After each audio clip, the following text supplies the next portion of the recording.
ఎవరి ప్రసాదము చేత నేను జీవించి ఉన్నానో, ఎవరు ఆపద సమయములో నన్ను రక్షించారో ఆ కైకేయికి 2 వరములు ఇస్తాను అని ప్రతిజ్ఞ చేసి ఇప్పుడు నేను ఇవ్వటము లేదు అని చెప్తారా?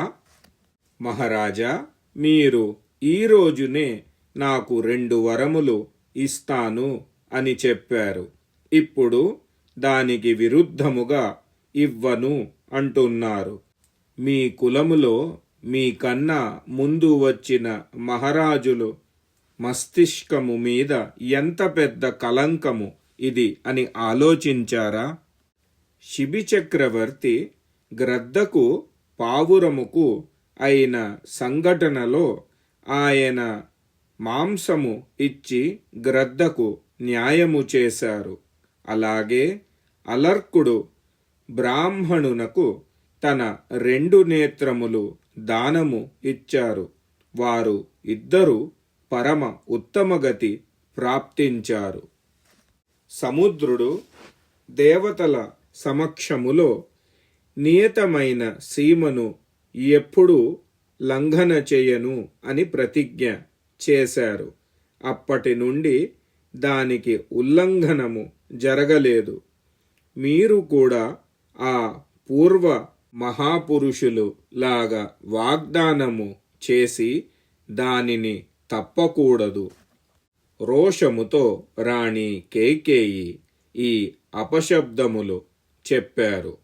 ఓ దుర్బుద్ధి రాజా దశరథ, నీవు ధర్మానికి తిలాంజలి ఇచ్చి శ్రీరామునికి రాజ్యము మీద అభిషిక్తము చేసి రాణి కౌసల్యతో సదా ఆనందంగా ఉండాలి అని అనుకుంటున్నావు.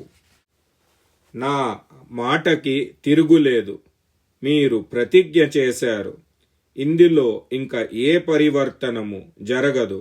అది ధర్మము అయినా అధర్మము అయినా, నిజమైన అబద్ధము అయినా సరే. ఈ విధముగా శ్రీరామునికి రాజ్యాభిషేకము చేస్తే నేను మీరు చూస్తున్నప్పుడే చాలా విషము తాగి ఈ ప్రాణములను విడుస్తాను. ఒక్క పూట కూడా రాజమాత కౌసల్య రాజమాత అని అందరూ ఆవిడికి 2 చేతులు జోడించి నమస్కరిస్తే నేను అదే సమయములో ఈ ప్రాణములను త్యాగము చేస్తాను.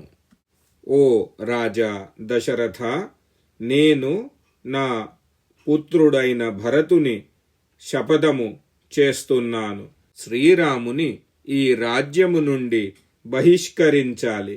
అది తప్ప వేరే ఏ వరము నాకు సంతోషము ఇవ్వదు.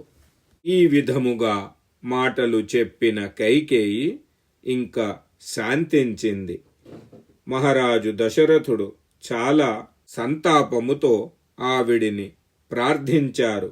కాని రాణి కైకేయి ఏ మాటకు జవాబు ఇవ్వలేదు.